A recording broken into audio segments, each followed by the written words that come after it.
Estimados, espero que todos se encuentren excelentes. Bienvenidos a la clase número 1 de la unidad número 1 de la materia Higiene y Seguridad Industrial. El día de hoy vamos a ver lo que es la introducción a la higiene y seguridad industrial del Politécnico Santiago Meriño. Esta clase se va a complementar con la clase del Instituto Universitario de Tecnología Antonio José de Sucre, número 1, llamada Legislación Venezolana en Materia de Seguridad y Salud Laboral, ¿ok? Específicamente la materia Seguridad Industrial. Es decir, la clase que vamos a visualizar el día de hoy para los de la materia Higiene y Seguridad Industrial del Politécnico Santiago Mariño, repito, se va a complementar con la clase que yo les voy a dejar, porque se los voy a dejar en la plataforma, ¿ok? Titulada Legislación en materia de seguridad y salud laboral. Estas dos clases complementadas dan la totalidad de la unidad número 1, es decir, de todo el contenido que debemos visualizar en esta unidad. Quien les habla, su docente, el ingeniero María de los Ángeles Bravo Pérez. Con respecto a los del Politécnico Santiago de Mariño, ¿cuál es el contenido programático de esta unidad? Pues vamos a establecer los aspectos históricos y legales de la higiene y seguridad industrial, citando los organismos nacionales e internacionales involucrados. También vamos a determinar los organismos competentes que tienen responsabilidad en lo que es la seguridad y salud en el trabajo en nuestro país, Venezuela. Y posterior vamos a comprender los conceptos básicos de lo que es seguridad y salud en el trabajo. El contenido de la clase se va a dar, vamos a visualizar los antecedentes de esta materia, los fundamentos legales, los conceptos, la clasificación de lo que es esta materia, algunas definiciones, los organismos nacionales y algunos términos utilizados. Entonces, el contenido de esta clase, alguno lo vamos a visualizar aquí en esta clase y otros tópicos lo vamos a tratar en la clase número 2 en otro video. Ahora bien, esta clase también, porque básicamente es el mismo contenido para los alumnos de la clase Higiene Industrial 1 del Instituto Universitario de Tecnología Antonio José de Sucre. Vamos a ver la clase número 1 de esta materia, que es acerca de los orígenes de la higiene industrial. El contenido es, los objetivos a visualizar son los siguientes: analizar la evolución histórica de la higiene industrial, describir la aplicación de higiene industrial como ciencia en los procesos industriales. Y vamos a ver también algunos conceptos de lo que es higiene industrial como tal, evolución industrial de la higiene y las diferentes etapas en la aplicación de esta materia y algunas relaciones con algunas normas.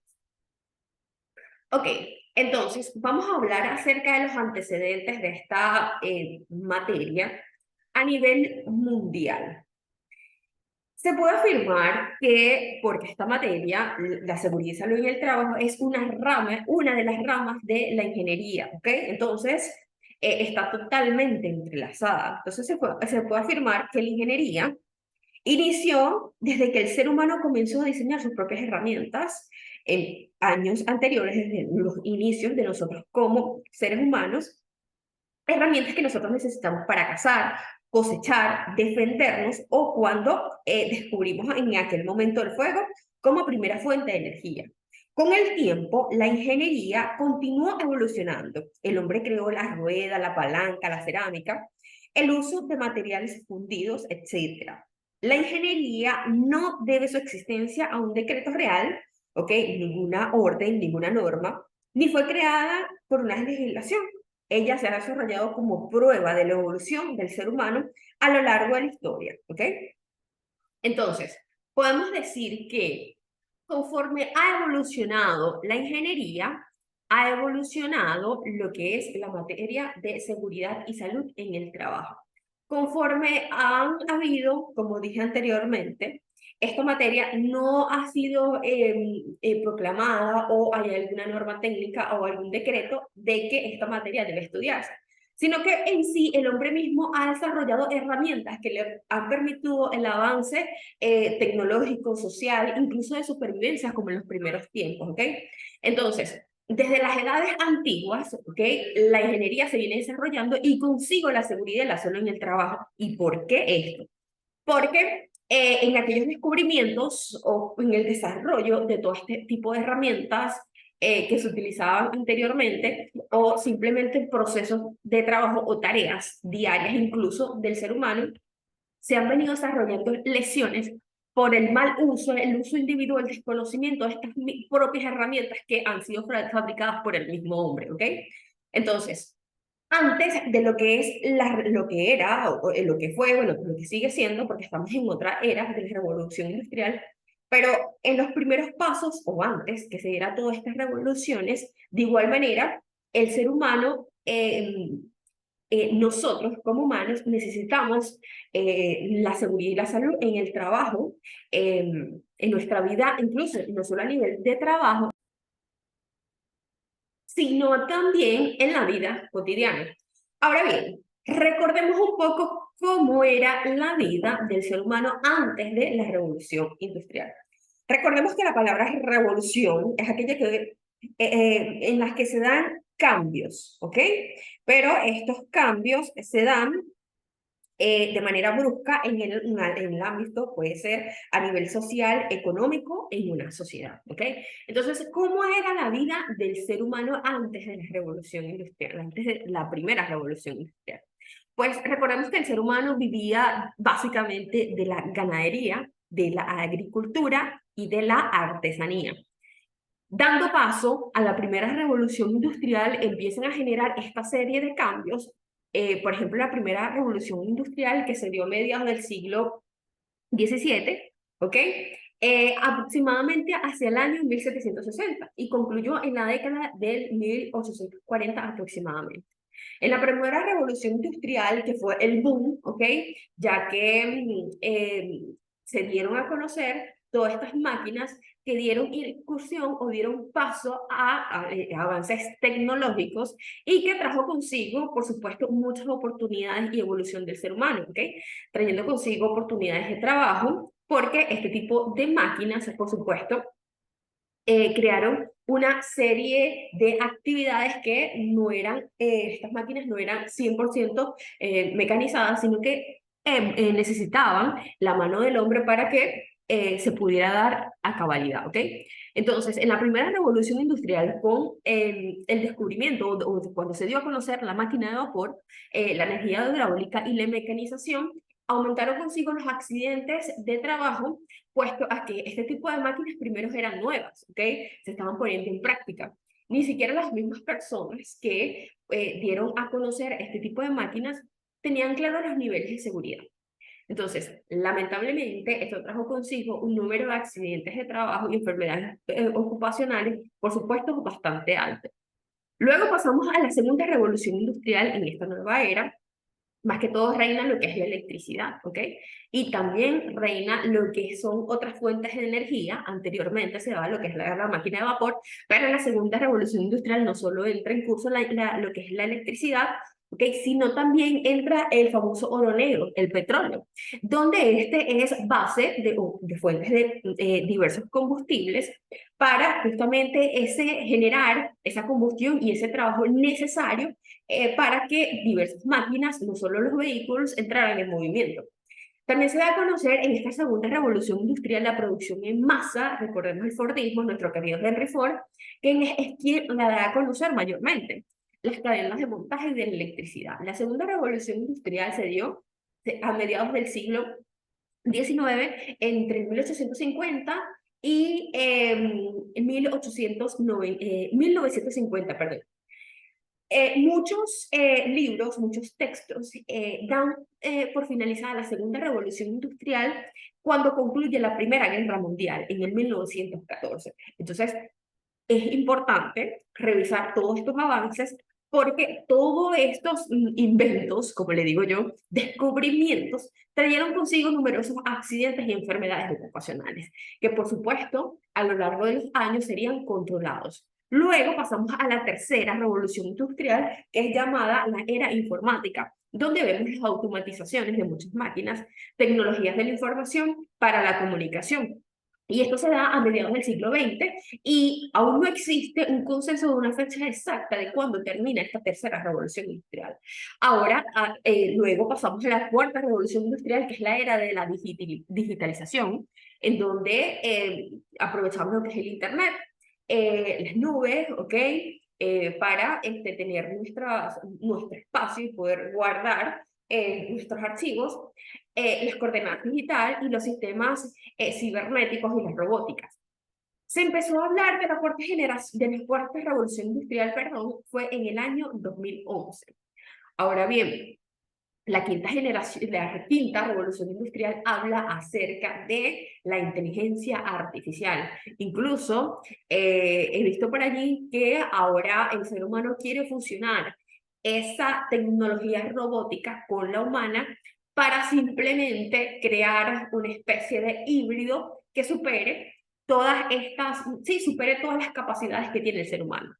Por supuesto, esto trajo consigo muchas industrias, muchas máquinas, muchos procesos que han ocasionado accidentes que han lesionado temporalmente a personas o simplemente, lamentablemente, le ha causado la muerte. También trayendo consigo muchísimas enfermedades ocupacionales, ¿ok? Ahora bien, cada país tiene una historia propia en cuanto a los avances de seguridad y salud en el trabajo. Nosotros vamos, con nuestro país acá en Venezuela, vamos a ver cuáles son los antecedentes de la evolución de la seguridad en nuestra nación, ¿ok? Entonces, se dice que empieza como tal en el año 1909, cuando se promulga la ley de minas.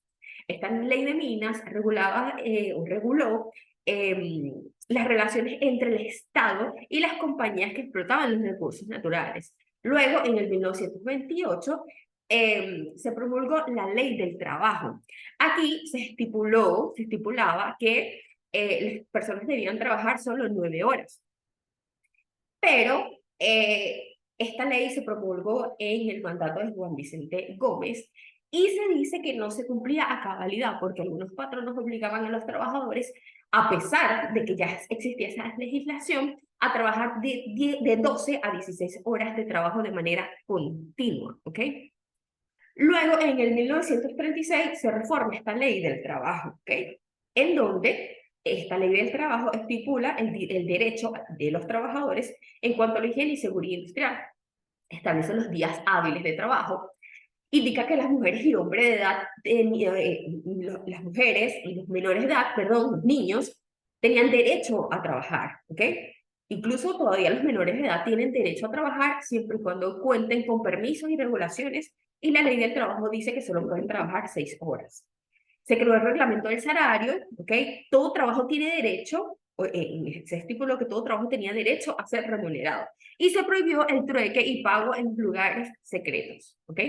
Luego, en el 1904, podemos visualizar o disfrutar de la ley y también del Instituto de los Seguros Sociales, con el objetivo de brindar servicios para la cobertura de los riesgos de enfermedades, maternidad, accidentes y patologías por accidentes también. Luego, en el 1947, se reforma la Constitución de la República Bolivariana de Venezuela. Se habla acerca del artículo 52 y el 54, pero a mí el 52 me parece más relevante. Y este artículo citaba que los habitantes de la República tienen el derecho, en aquel momento, también tenían el derecho de vivir protegidos contra los riesgos de carácter social que pueden afectarlos y contra la necesidad de ellos, que de ellos se deriva, ¿ok? Luego, en el 1958, se da a conocer lo que hoy conocemos como COVENIN, que es la Comisión Venezolana de Normas Industriales, que es el encargado de velar por la estandarización y normalización bajo los lineamientos de calidad eh, en nuestra nación Venezuela. Luego, en el 1968 se promulga el Reglamento de las Condiciones de Higiene y Seguridad en el Trabajo, que hasta el sol de hoy seguimos disfrutando de esta maravillosa, de este maravilloso reglamento, ¿ok? Fue reformado también en el 1973, que bueno, hasta ese momento no se ha reformado, y este es el actual que todavía seguimos utilizando, y este regula las medidas de prevención en materia de construcción de obras, higiene en el lugar de trabajo, uso adecuado de máquinas, equipos de herramientas, instalaciones industriales, equipos y recipientes a presión, tanques de almacenamiento, radiaciones ionizantes, trabajos en agua, excavaciones, canteras, demoliciones, prevención y control de incendio y muchos otros tópicos también que toca esta norma. Luego, en el 1974, se promulgó el Reglamento sobre Prevención de Incendios, el cual regula cada una de las actuaciones que intervienen en el desarrollo técnico de los proyectos, en cuanto al diseño, cálculo, la ejecución y el control de las obras en el mantenimiento para prevenir todos los incendios, ¿ok? Luego, en el año 1982, en Venezuela, ocurre, esto se considera un antes y un después. En este año, específicamente el 19 de diciembre de 1982, ocurre un mega accidente, un grave accidente que se considera una fuerte tragedia. Y está catalogada como una de las peores, ¿ok? Óigase bien, como una de las peores tragedias vividas en Venezuela, exceptuando la de los desastres naturales. Esta tragedia fue un incendio generado en la planta termoeléctrica llamada Ricardo Zuluaga, propiedad de la electricidad de Caracas, en ese entonces, ubicada en el sector Arrecifes de la población de Tacoa en el estado Vargas. Ahora bien, quiero ampliar un poco esta información porque es muy importante.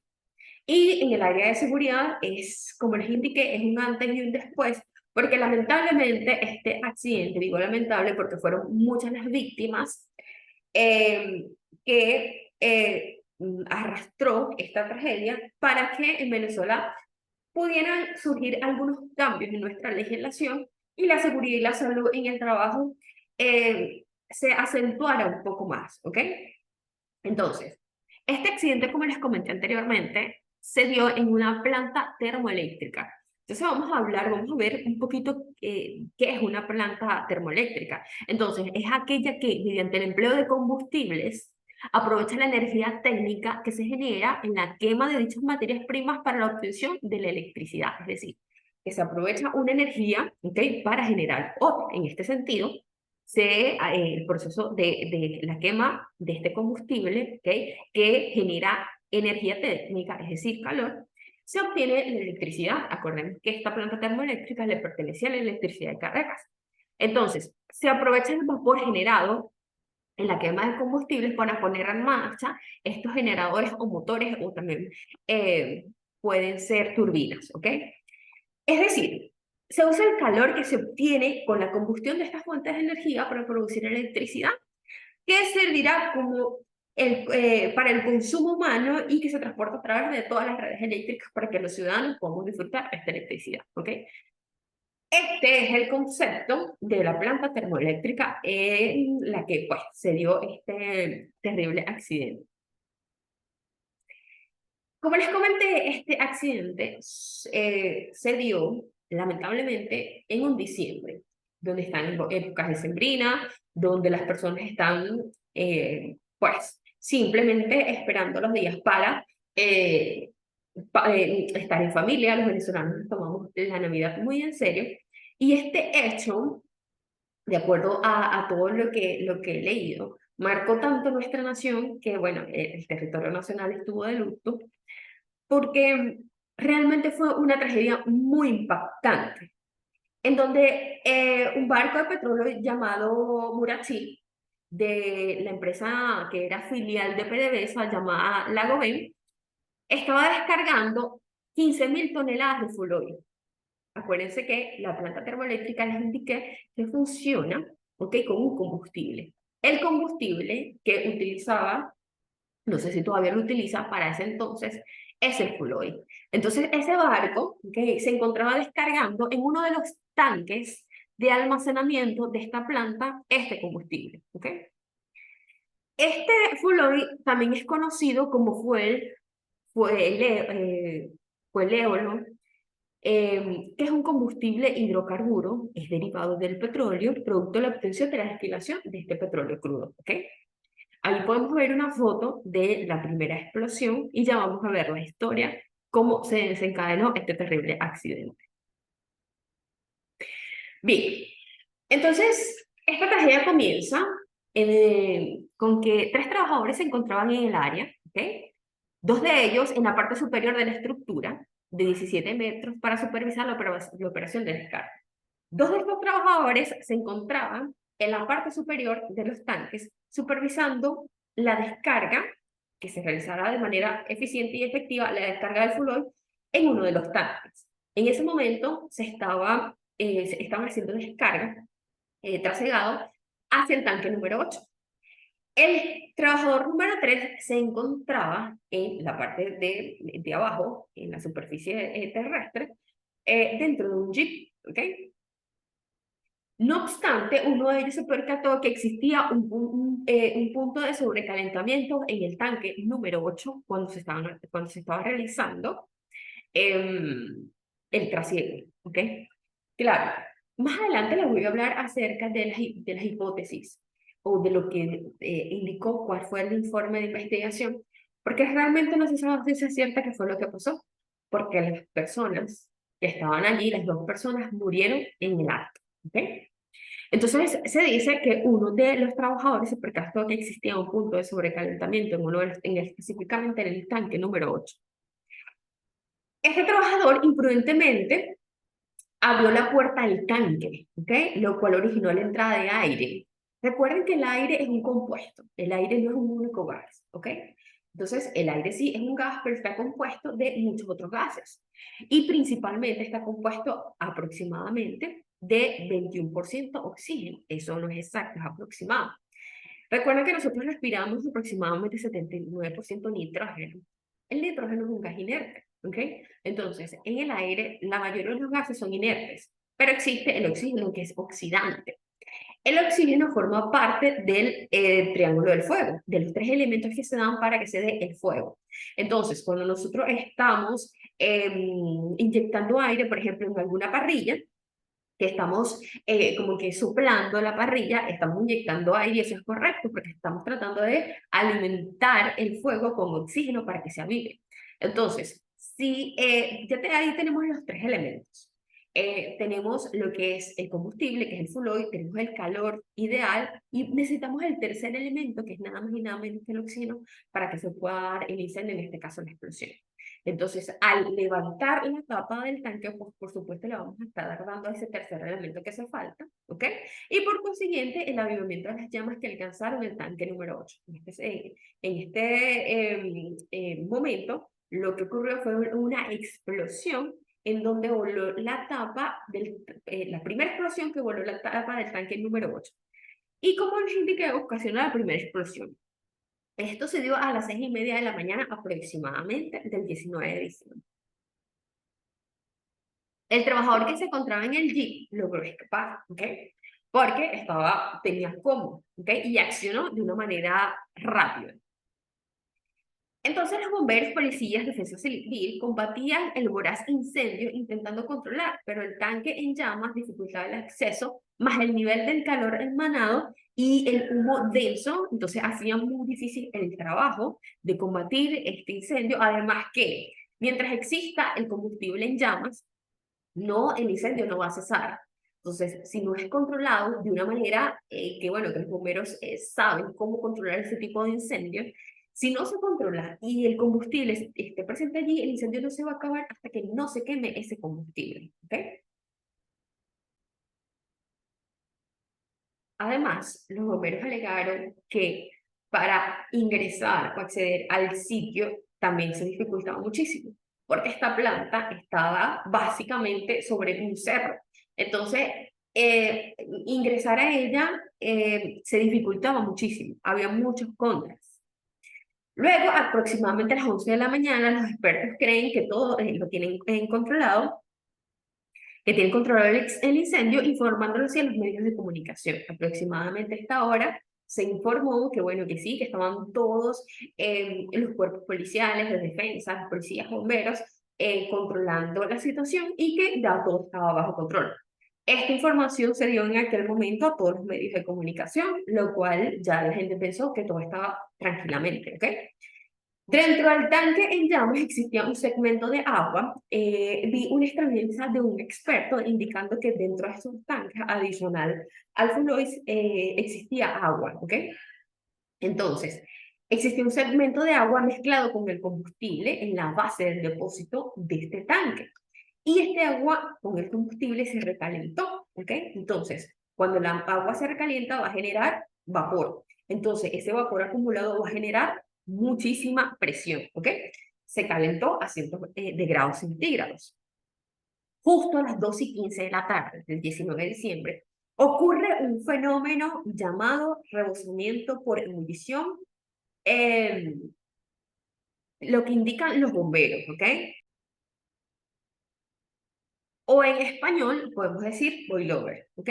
Que básicamente es un desbordamiento violento, en este caso puede ser de un líquido, ¿no? Pero en este caso por la vaporización del agua interna que contenía el tanque. Y el tanque, igual que un volcán en llamas, erupcionó y desprendió todo ese oxígeno. Entonces, ya se pueden imaginar, yo quiero que vayan, mientras yo voy narrando, paralelamente vayan imaginándose todo lo necesario, incluso el escenario, incluso pueden buscar fotos del terrible accidente. Entonces, de esta manera, el segundo tanque explotó. Primero explotó a las 6:30 de la mañana el tanque número 8, ahora explotó el tanque número 9. Entonces, la bola de fuego se elevó hasta 500 metros de altura, alcanzando 600 metros de longitud y 275 metros de ancho, aproximadamente, calcinando de manera inmediata a 20 bomberos y un grupo de periodistas. En ese entonces murieron 150 personas, más de 150 personas. Los hechos narran que en esta explosión, cuando el combustible empieza a regarse por todas las zonas en forma de bolas de fuego, quemó casas, árboles, carros, personas, ¿ok? Por toda la onda también que generó. Y no solo murieron los trabajadores, los periodistas, bomberos, policías, sino que también murieron muchos civiles. Incluso eh, el combustible en llamas llegó a quemar también barcos. Fue un hecho muy, muy, muy lamentable donde fallecieron muchísimas personas, ¿ok? La lluvia de fuego al caer desde todas las direcciones incinera personas, vehículos, casas, incluso barcos, como ya les comenté anteriormente. Esto es un accidente gravísimo, ¿ok? Entonces, no es solo la responsabilidad que tiene la empresa con sus trabajadores, sino que también tiene con las personas a su alrededor y también con el medio ambiente de trabajo, con el medio ambiente, perdón. Entonces, también está claro que no se debió permitir que las personas o civiles vivieran cerca, y es que no se puede permitir que por eso existen zonas industriales, ya que en este tipo de industrias alrededor no pueden haber viviendas, porque lamentablemente llega a ocurrir este tipo de eventualidades, entonces hay personas que van a pagar las consecuencias y no necesariamente son trabajadores, perdón, de la empresa, sino que son personas civiles. Ahora bien, vamos a hablar acerca de las posibles causas que pudieron originar este accidente. Luego de que ocurrió esta tragedia, se dio una investigación por parte del Estado para determinar cuáles fueron los hechos. Muchas personas indican que este informe no dio el motivo real, no fue concluyente, ¿ok? Y no se establecen los hechos reales de cuáles fueron las causas exactas que produjo este accidente. También hay muchísimas especulaciones. Del informe, relatos de personas, incluso entrevistas, que coloqué varias acá, vamos a ver cuáles fueron las posibles causas según las personas que pues, hicieron el análisis, ¿no? Ellos indican que existe, bueno, como les indiqué, existen especulaciones a causas que originaron el accidente y que las conclusiones que se dio por parte del Estado en su momento no fueron concluyentes para determinar exactamente por qué se dio. Algunos alegan que uno de los trabajadores encendió un fósforo o alguna fuente de ignición, otros dicen que una vela. Vi varios relatos por allí, ¿ok? La investigación arrojó que los tanques tenían las tuberías internas corroídas y que no existía mantenimiento preventivo. Un operador alega que a las 12 de la noche de la madrugada se emitió la alarma del tanque número 8, la alarma de calentamiento del tanque número 8 y él la desactivó.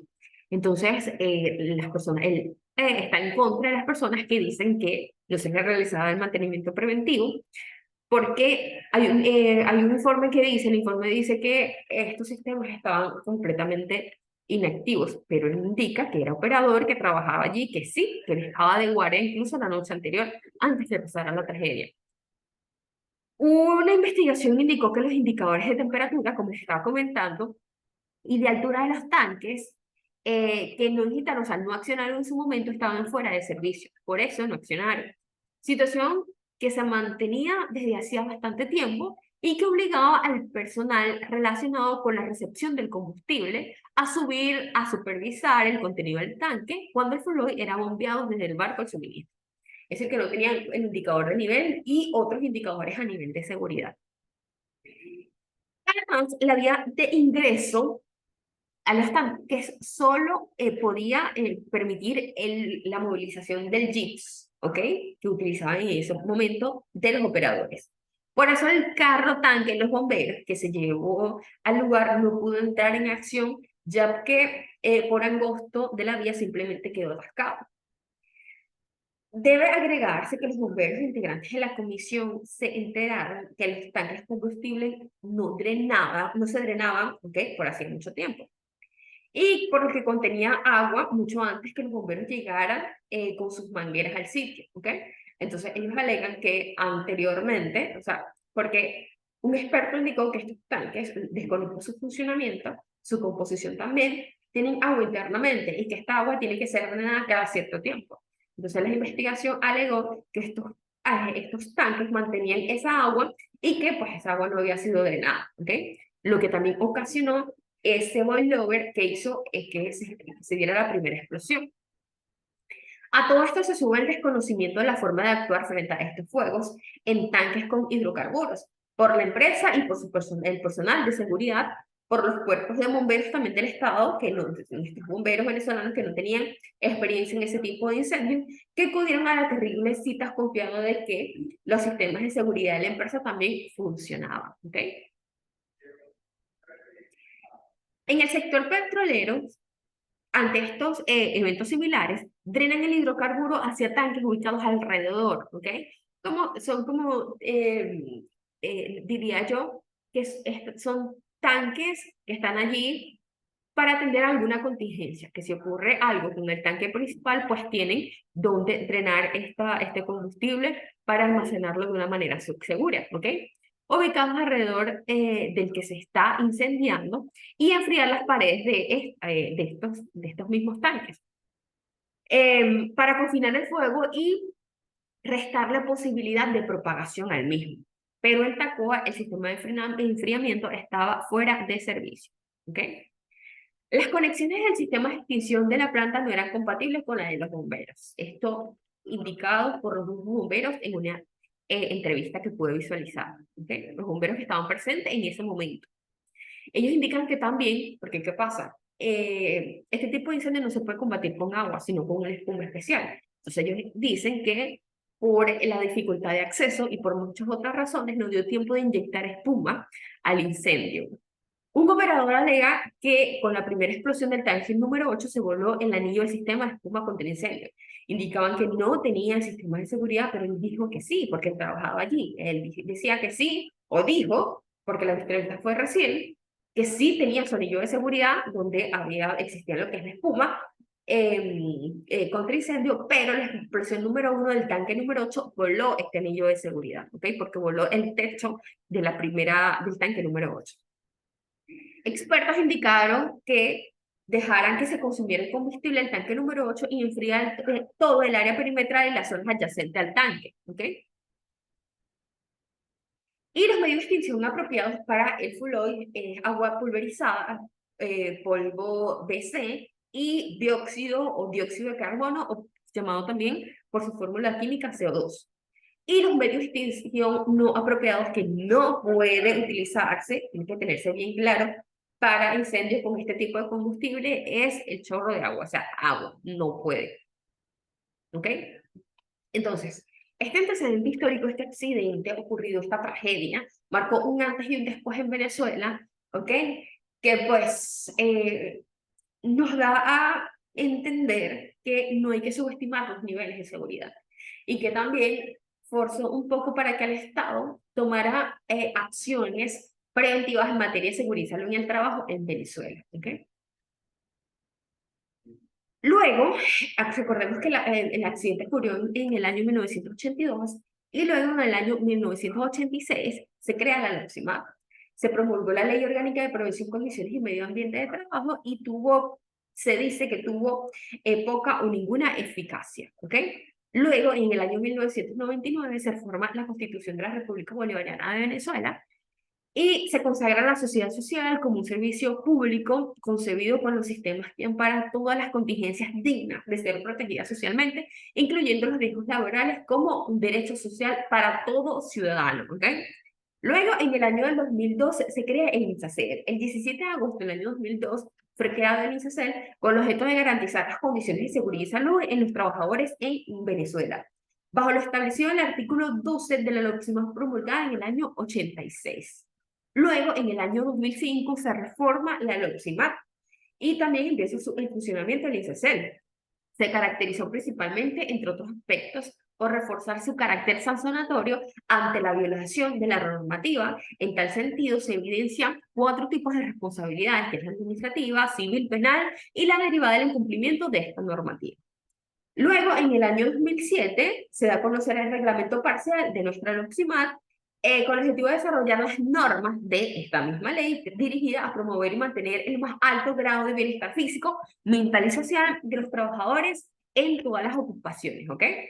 Y luego, en el año 2012, se reforma la Ley Orgánica del Trabajo.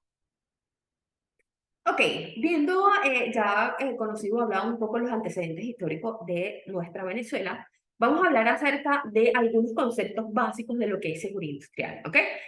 Repito, seguridad industrial, lo he dicho en otras clases, es un término bastante antiguo, aunque la carrera del Antonio José de Sucre, el Instituto Tecnológico, se llama seguridad industrial. En la actualidad utilizamos el término de seguridad y salud en el trabajo. Entonces es importante que empecemos a migrar de seguridad industrial a seguridad y salud en el trabajo porque a nivel mundial este es el término que se le está dando, ¿ok? Bien, entonces, ¿qué es la seguridad y salud en el trabajo? Está definida como aquella disciplina. Importante la palabra disciplina. La disciplina es aquella acción que se da con conciencia y que sin la acción del hombre, pues no es efectiva. Por ejemplo, eh, una persona que sea un atleta, ¿ok? Si esta persona no es disciplinada con su alimentación, con el entrenamiento y con todas las directrices que tiene que cumplir, si no es disciplinada, pues no se va a dar de manera efectiva, no va a conseguir de manera efectiva su objetivo. Es igual, asimismo, se maneja la seguridad y la salud en el trabajo. Pueden existir muchas normas, muchas leyes, pero si no la estudiamos y no la aplicamos de manera efectiva y eficientemente, los niveles o la gestión de seguridad y salud en el trabajo no va a ser efectiva, no se va a dar como tal, ¿ok? Entonces, se define como aquella disciplina que trata la prevención de las lesiones y enfermedades causadas por las condiciones de trabajo. Cualquier condición que pueda haber en el trabajo, ¿ok? Y de la protección y promoción de la salud de los trabajadores. Su objetivo, o el objetivo de esta disciplina tan hermosa, es mejorar las condiciones laborales en un ambiente de trabajo. O sea, no solo prevenir accidentes de trabajo y enfermedades ocupacionales, sino mejorar el clima organizacional para el buen desempeño de las funciones de las personas en cualquier ámbito de trabajo de una manera tranquila y chévere, ¿ok? Además de la salud del trabajo que conlleva al fomento del mantenimiento del bienestar físico, o sea, no solo físico, la prevención de accidentes y enfermedades ocupacionales, sino también a nivel mental, social, de todos los trabajadores de una determinada empresa, organización. Ok, ahora vamos a ver lo que es higiene industrial como tal. Higiene industrial es una disciplina, ¿ok?, específica. De hecho, luego vamos a visualizar que lo que es la seguridad y salud en el trabajo tiene muchas disciplinas. Por eso debe existir un servicio de seguridad y salud que no es más que un grupo de profesionales multidisciplinarios, o sea, profesionales de varias disciplinas, perdón, que trabajan en conjunto para llevar a cabo la gestión de seguridad y salud en el trabajo de una manera eficiente, porque cada quien desde su profesión, desde su disciplina, va a aportar conocimiento para que se pueda cumplir con el objetivo. Ahora bien, ¿qué es higiene industrial? Pues la higiene industrial es la ciencia de la anticipación. Estudia lo que puede pasar, ¿ok?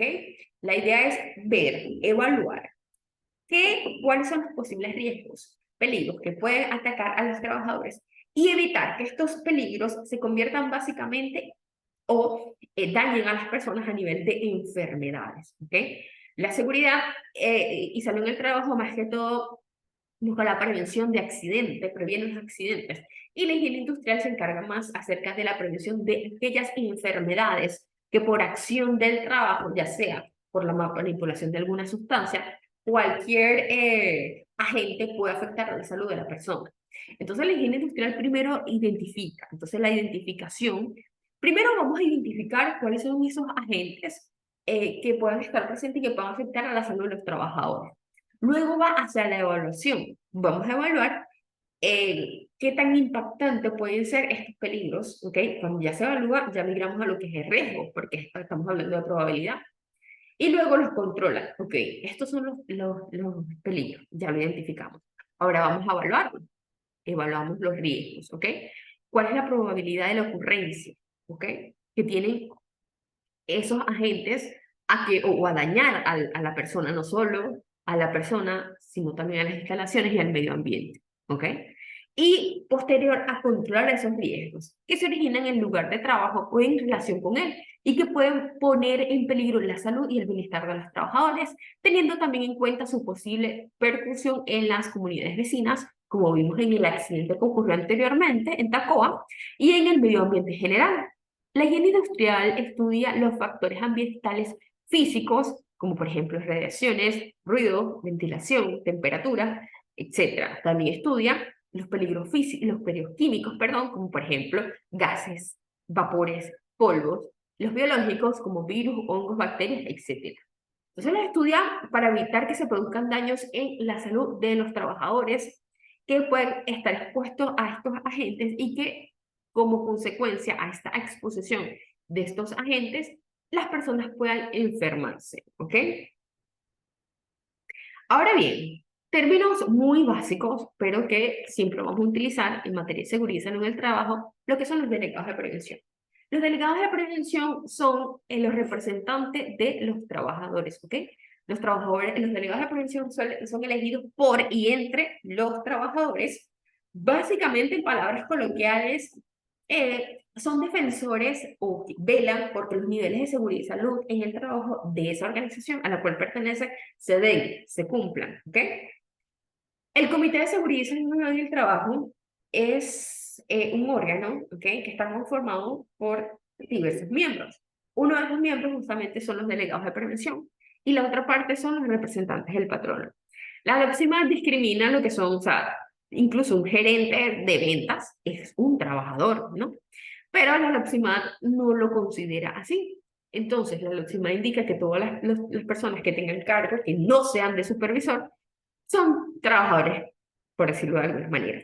Y todos aquellos trabajadores que tengan cargos de gerentes, coordinadores, directores, jefes, simplemente son representantes del empleador. Entonces, son igual trabajadores, totalmente. Pero la ley lo discrimina así, ¿ok? Entonces, un delegado de prevención que, por ejemplo, puede que tenga un cargo de chofer, ejemplo, sea el delegado de prevención. Luego el patrono, para elegir los delegados, los representantes del patrono, no se hace una elección como se realiza con los delegados de prevención, sino que el representante legal de la empresa designa a una persona responsable para que los represente ante el comité. Por ejemplo, bueno, el dueño de la empresa va a designar al gerente de ventas. Entonces, el delegado de prevención, que es el chofer, con el gerente de ventas, que es el representante del patrono, conforman el Comité de Seguridad y Salud en el Trabajo, tomando en cuenta que de 1 a 10 trabajadores debe existir un delegado de prevención, de 11 trabajadores a 50, 2 delegados de prevención, de 51 a 253 delegados de prevención y así sucesivamente. ¿Ok? Igual número de delegados de prevención, igual número de representantes del patrono. ¿Ok? El Comité de Seguridad y Salud en el Trabajo también es responsable de supervisar al servicio, que ya vamos a hablar del servicio, para que se cumpla con la planificación de la gestión de seguridad y salud en el trabajo. El Servicio de Seguridad y Salud en el Trabajo no es más que, y repito, un grupo profesional de distintas disciplinas, ¿okay? Multidisciplinario. Básicamente, un ingeniero específicamente tiene que ser de esta profesión porque la norma técnica del año 2016 de los servicios de seguridad y salud en el trabajo me indican me indica cuáles son aquellas disciplinas que pueden ejercer, ¿ok? No es que las otras profesiones no pueden ejercer, sí, Si pueden ejercer, siempre y cuando tengan formación y indiquen al ICESEL para que le dé para que se registren como profesionales y puedan ejercer, porque evidentemente tienen que tener conocimientos en materia de seguridad y salud en el trabajo. Pero originalmente se da en aquellos TCU en seguridad industrial, licenciados en administración de desastres, ingenieros específicamente industriales, ¿ok? En esta disciplina de la seguridad. También habla acerca de la medicina, que son los médicos ocupacionales, las enfermeras, los fisioterapeutas, los terapeutas ocupacionales del área de ergonomía. También habla acerca de los psicólogos para los riesgos psicosociales, para los peligros psicosociales, perdón, y así sucesivamente. Entonces, básicamente es un grupo de profesionales de distintas áreas que trabajan por un solo objetivo: la prevención de accidentes, enfermedades ocupacionales y mejorar considerablemente el clima organizacional. Entonces, ¿cuál es la clasificación de la seguridad y salud en el trabajo? ¿Ok? Según el contenido programático de la clase. Pues esa clasificación yo la considero como las disciplinas de seguridad y salud en el trabajo. Sí, las distintas disciplinas en la materia de seguridad. En donde, primeramente, tenemos la seguridad en el trabajo, que básicamente evita los accidentes de trabajo. Es el propósito fundamental de esta disciplina preventiva y puede definirse como el conjunto de técnicas y procedimientos que persiguen la eliminación o disminución del peligro que pueden dar lugar a dichos accidentes. Para la consecución de este objetivo resulta imprescindible la participación activa y responsable de todo el personal, no solo del ingeniero y de las personas encargadas del servicio, sino también que tiene que ser de todas las, no solo también de los delegados de prevención del comité, sino que la participación activa de todo el personal es indispensable. Lo que es la higiene industrial, ya lo acabamos de conversar, y su orientación se enfoca básicamente en identificar, evaluar y controlar esos factores del medio ambiente de trabajo con la finalidad de prevenir enfermedades ocupacionales relacionadas con estos agentes. Luego, otra clasificación, otra disciplina es la ergonomía, ¿ok? Que básicamente se encarga de prevenir lesiones a nivel musculoesqueléticas derivado de esa interacción que surge de los puestos de trabajo y de la persona, ¿ok? La ergonomía está formada por un conjunto de técnicas cuyo objetivo es la adecuación entre el trabajo y la persona. Su objetivo es seleccionar la tecnología más adecuada al personal disponible, controlar el entorno del puesto de trabajo, detectar los peligros de fatiga a nivel mental que pueda estar alrededor y analizar los puestos de trabajo para diseñar los programas adecuados de formación también, porque también es una disciplina que se necesita también de que el trabajador participe y esté adecuado para el uso correcto de todas estas herramientas que le van a generar confort y optimizar la relación entre las personas y la tecnología. Y también favorecer el interés del trabajador porque realice su tarea de una manera armoniosa, ¿ok? Con respecto a su entorno de trabajo, las herramientas que utiliza. Lo que es el área de psicología, desde la perspectiva de la prevención de riesgos laborales, es aquella disciplina que aborda las condiciones de trabajo sociales u organizativas, también llamadas factores psicosociales. Dentro de los factores de peligro psicosocial pueden señalarse, entre otros, la carga y ritmo de trabajo, el contenido y tiempo de trabajo, el desempeño y rol de las relaciones interpersonales, entre otros, ¿ok? La medicina en el trabajo, mediante la epidemiología, que es la técnica utilizada para el conocimiento de la frecuencia de distribución y problemas de salud en la comunidad, lo que es básicamente la morbilidad, la vigilancia de la salud, es la realización de reconocimientos médicos en la educación sanitaria y la modificación de conductas negativas, así como formar e informar. Se trata de detectar precozmente las alteraciones de salud que pueden producir las situaciones laborales, así como la promoción de la salud, la curación de enfermedades y la rehabilitación de los trabajadores. Y por último, lo que es la gestión de emergencias, que permite identificar qué tan probable es que una amenaza específica se desencadene en una situación de emergencia. Luego de conocer la naturaleza de las amenazas que tiene la empresa, la organización, se definen los recursos con los cuales se cuentan para evitar y atender una emergencia, ¿ok? Bueno, chicos, eso es todo. Esta es la primera parte de la clase número 1. Esta clase se va a complementar con los videos que le voy a colocar anteriormente y pues ya le indiqué cuáles son al inicio de esta clase. Espero que hayan disfrutado muchísimo y que la información haya sido de mucha utilidad. Espero que se encuentren excelentes.